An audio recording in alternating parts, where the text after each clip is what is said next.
In today's video, I'm going to teach you how to change the year-end in Xero.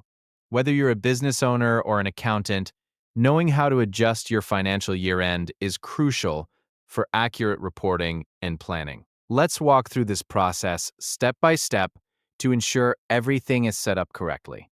First, you'll want to start by navigating to your Xero homepage. This is your main dashboard where you can access all your necessary tools and information. Once you're there, look towards the top left corner of the screen.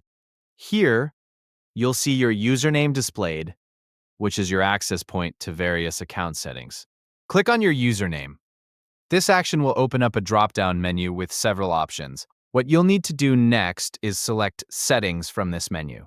The Settings option is your gateway to customizing and managing different aspects of your Xero account, including financial settings.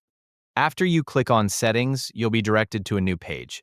Here, you should scroll through the options until you find Financial Settings. This is where you can manage all financial aspects of your account, including setting your year-end date. Once you're in the Financial Settings section, you'll have the opportunity to set up your year-end. Pay attention to this part, because choosing the correct year-end date is vital for aligning your financial reports with your business's fiscal policies. It helps ensure that all your financial data is organized in a way that supports your business goals and compliance requirements. After you've chosen your desired year-end date, don't forget this crucial step. Click on Save.